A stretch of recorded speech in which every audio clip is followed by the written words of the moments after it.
Hey guys, just a heads up that all of my gaming content has been moved to its own dedicated channel, SPBurke Gaming. Subscribe today and check me out as I play games both old and new. Thank you, and on with the show.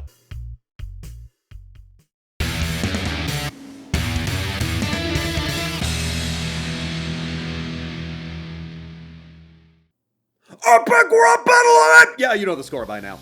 So how's this for timing? I was contemplating doing a second top 10 for epic rap battles of history, and lo and behold, Lloyd and Peter started dropping new rap battles out of nowhere. Seriously, go check out Godzilla vs. Kong. Shit is fire. But even if that wasn't the case, I was gonna do this list one way or the other. My first top 10 had very strict criteria so I could narrow things down. The most prominent of which was only 2 rappers per entry, and both rappers either had to be fictional characters or historical figures. No mixing and matching.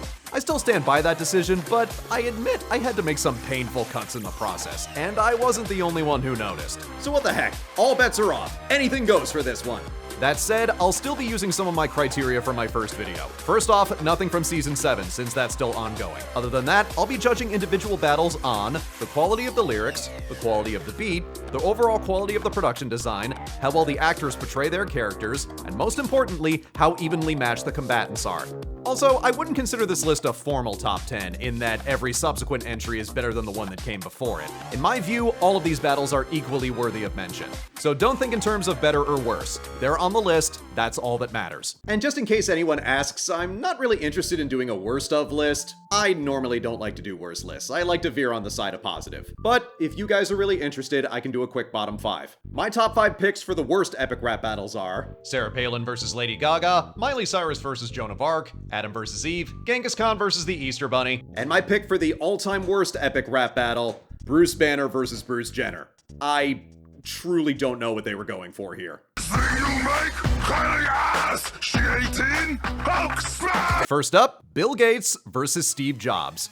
I got some flack for leaving this one in particular off my original list, but I said only 2 rappers, so Hal 9000's interruption disqualified it. Just because he's not technically a person doesn't mean he can't still drop a verse. Coming out the socket, nothing you can do can stop it. I'm on your lap and in your pocket. How you gonna shoot me down when I got the rocket? But over 9000 aside, this really is a showdown for the ages.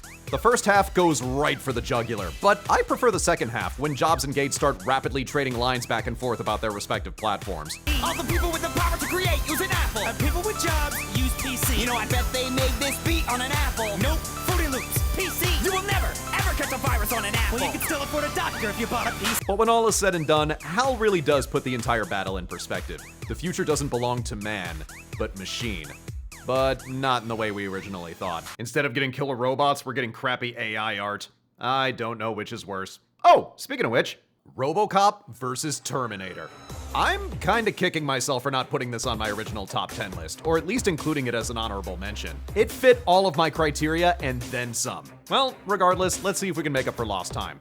If I had to break this battle down, I'd say that Peter has the better costume, while Lloyd has the better lyrics. The RoboCop costume is pretty accurate, and Peter manages to squeeze a bit of physical comedy out of it despite the limitations. OCP gave me the skills to wreck this. I can't help it if I'm fresh, it's my prime direct. But for me, it's all about the Terminator's first verse. Befitting the character, Lloyd goes for a full-on lyrical assault, attacking RoboCop from every possible angle. My rapping attack is a massive dispatch of bazookas and gas and grenades that rapidly bashes your brains and dismantles that puny pea shooter that fits in your leg. We're not the same, you peel away. Our perfect skin, you find supercomputers. You look like crying wearing a cold producer. And while ERB usually has pretty solid visuals, for an internet show anyway, the effects geek in me really appreciates the fact that they tried to recreate the janky stop-motion effects from both respective movies. This battle even got a cosign from the Governator himself, while he was promoting Terminator Genesis. But I won't hold that against him.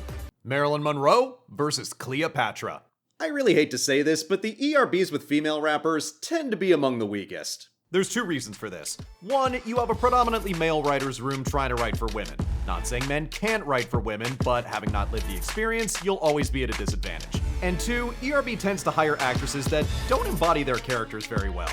I think the worst example of this is Oprah Winfrey versus Ellen DeGeneres. Like, dude, not even close. However, the general consensus is that Cleopatra versus Marilyn Monroe is one of the best battles, and I'm inclined to agree. I think what puts this one above the others is how vicious it is.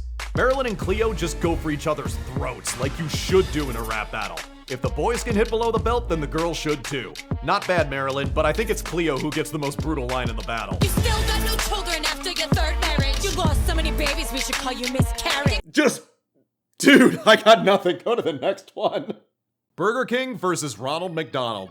There's a little bit of history behind this one. This battle started out as part of the Flash in the Pan series before season 6 officially started. Your friends are a combo meal of weird lookers. You got a bird, a burglar, and a big purple booger. But once season 6 did roll around, Lloyd and Peter decided to make this a fully produced ERB with new lyrics and a new interruption by Wendy. The first verse for the Burger King was considerably improved, adding the line that reactors around the world felt deep in the pit of their souls. You're played out like a Chuck E. Cheese token. Your style's like your ice cream machines. Broken. As good as that was, though, I'd say between the King and the Clown has the edge. Not just with better rhymes, but more surreal visuals as well. What the actual f*** am I looking at here? Hey, I'm Coke to your Pepsi, I'm Mac, your Android. Let's be real, I'm Nice Peter, and you're Epic Lloyd. Alright. But both of them are pretty easily outdone by Wendy. Adding her to the mix is definitely what put this battle over the top. Topping you two like plain baked potatoes. Exploiting you both like you were growing my tomatoes. Now she just needs a verse about price gouging. Oh, I'm sorry. Dynamic pricing. Ugh. I just want a Frosty! Jack the Ripper versus Hannibal Lecter.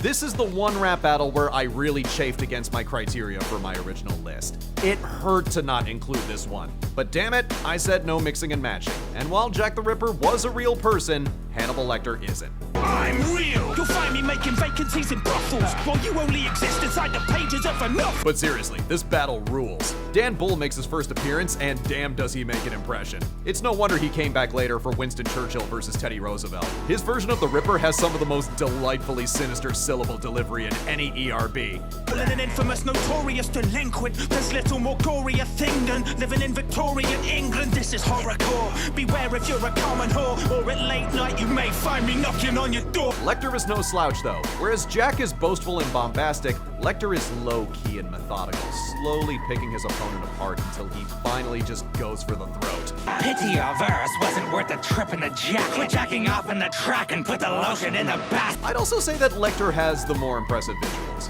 Jack the Ripper just kinda stands there, but with Lecter, they go out of their way to mimic shots and expressions from Silence of the Lambs, just to enhance the creepiness. Barney, take me back to solitary confinement, cause this dirty little lamb has just been silent. Artists versus Turtles. This one will probably go down as an ERB for the ages, not just in terms of scale, but because of the people involved. On the artist side, we got Rhett and Link as Donatello and Da Vinci, and we've got Ian and Anthony from Smosh as Michelangelo and Raphael, respectively. At the time, this was like an Avengers team-up for YouTubers. It's a thrill to not just hear them rap, but actually trade the mic back and forth just before piling lyrics on top of one another. I love the ladies, I like to keep it mellow, so let me pass the mic to my man Donatello. Though I'd say that Raphael, that is, artist Raphael, easily gets the best line during his verse. As for the Ninja Turtles, the triumph there is more with the special effects than with the lyrics. The crew built one turtle suit designed to mimic the same ones made by the Jim Henson Creature Shop for the live-action films. Those original suits weighed 100 pounds and were difficult to see out of, so performing in them wasn't to be taken lightly.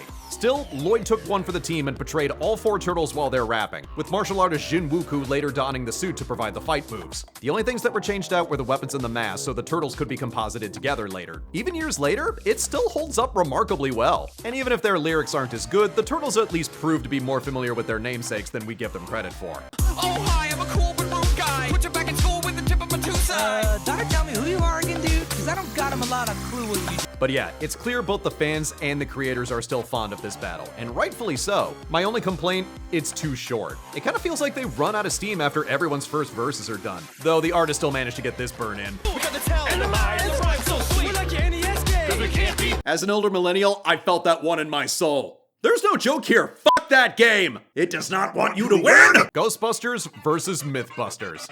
The Artists vs. the Turtles closed out Season 3 and boasted the highest number of rappers in a single video yet, topping out at 8. So how do you open Season 4? By setting a new record straight away. With 4 Ghostbusters, 5 Mythbusters, and Stay Puft coming in for the interruption, this is the first ERB to hit double digits with 10 rappers. 11 if you count Janine's single line. Spitting out the lyrics like, we got. Either way, it's a record that still hasn't been topped.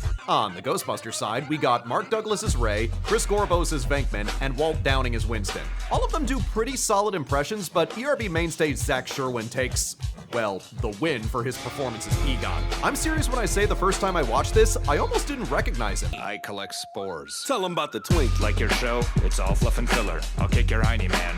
I'm a savage killer. As for the Mythbusters, Lloyd and Peter do quite well for themselves, attacking the Ghostbusters the only way they know how, by nitpicking them to death. Your science is preposterous, the opposite of competent process. And in this episode, we'll give you a synopsis. Starting with the vacuum cleaner strapped up on your back. It's a fact, positrons don't react like that. Concerning the appearance by the build team, let me give you a little additional context. Around the time this battle went live, the build team was let go due to budget cuts from Discovery. So seeing them, or at least parodies of them, pop up here was a great surprise. It just wouldn't be the Mythbusters without them. R.I.P. Grant, we miss you.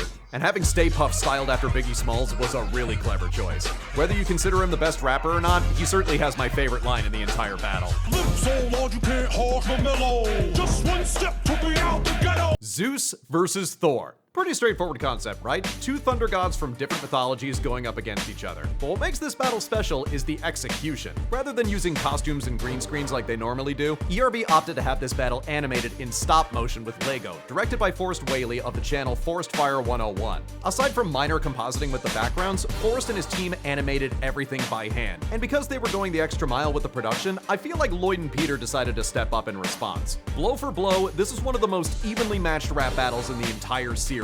Neither Zeus nor Thor give up an inch, and almost every line kills. Who would ever worship someone as abusive as Zeus is? You're ruthless to humans, your crew is like the clash of the douche. You think the underworld scares the ruler of the sky? You're joking. Loki must have written your line. Whaley and his team would be brought back to close out Season 6 with Harry Potter versus Luke Skywalker, animating it in the same style. And while that battle is pretty good and clearly a lot of hard work went behind it, I've got to give the point to Zeus and Thor. I just think it's the tighter experience. Steven Spielberg versus Alfred Hitchcock. YouTube kinda makes everyone an amateur filmmaker, so why not have a rap battle with some of the biggest filmmakers who ever lived? There's a lot going on with this one. Lloyd donned a fat suit to play Hitchcock and retreated to not one, not two, but 3 interruptions. After Hitchcock's portion, we get verses from Quentin Tarantino, Stanley Kubrick, and Michael Bay, respectively. While there are nods to each one's directing style, what I think is the real triumph of this battle are the beats, because each one is styled to match the rapper in question. Spielberg's is epic, with lots of French horns, a nod to his frequent collaborations with John Williams. I rock the Academy and the DGA. You rock as many Oscars as that slap Michael Bay. Hitchcock's is suspenseful, with a nod to the strings from Psycho. My skill is enormous, orchestrate brilliant performance. You're more horrible than Megan Fox's acting in Transformers. Tarantino's beat is light, but jazzy, a good nod to his pulp influences. Due to War of the Worlds, a failure's what I label you. It looked like some sellout bullshit Michael Bay would do. Kubrick's beat is cold, but also ethereal, like the soundtrack to 2001: A Space Odyssey. On the bar, jump ultraviolet rhymes like clockwork. Make you all hurt. Beat Spielberg, the color purple. AI is the worst wasted potential since the Ninja Turtles. And while Michael Bay's is the most simplistic, it's also the loudest, which I think sums up his aesthetic rather nicely. I ain't got that guilt money, I don't give a fuck. Take my checks to the bank and I sign them with my nut. And finally, Jim Henson versus Stan Lee. Both of these men created huge imaginative worlds filled with iconic characters beloved by both children and adults alike. But who cares about that? Who can spit the hottest bars at one another? Stan Lee comes roaring out the gate with a really feisty performance, but Jim Henson takes a completely different approach, appearing almost zen as Kermit himself comes in with the assist. In fact, combined with the clever lyrics, I'd give this early portion of the battle to Jim. Call your superhero friends in. Yeah, because you're gonna need a vengeance. I'm impressed by all the vision that it took for you to sign your name on all of Jack Kirby's comic books. But what I like is that both men quickly realize that there's no beef between them. Both did great work in their respective fields and recognize a peer when they see one. Lloyd in particular delivers one of the most poignant lines I've ever heard about the passing of Henson. But the truth is, I miss you. You were gone too soon. You were like watching a beautiful sunset at noon. Aww. I rock the mic properly. Oh crap. Turning profits, I got the key. I know this is a comedy series, but Walt Disney's interruption manages to be genuinely unnerving. Not just because of the imposing beat or the off-putting distortion on Walt's voice, but because everything he says is true. I'm powerful enough to make a mouse gigantic. With only 3 circles, I dominate the planet. But that said, one thing he says has changed since this video originally dropped. I'm owning this battle! In fact, I own this whole series! When this video was released, ERB was still being produced by Maker Studios, which had already been bought out by Disney for $500 million. But Maker was later absorbed into Disney as part of the now defunct Disney Digital Network in 2017, and all their partnerships with various channels and creators ended. This means that ERB has been independent ever since. And considering this is my second video referencing their content, I'm gonna go ahead and put a link to their Patreon page in the description if you want to support their channel directly. Lloyd, Peter, love you guys. Thanks for all the entertainment you've given us over the years. Glad you guys are back. And if you want to help support this channel, head on over to patreon.com/SPBurke. Every little bit helps make content like this possible. Thanks for watching, guys. See you later.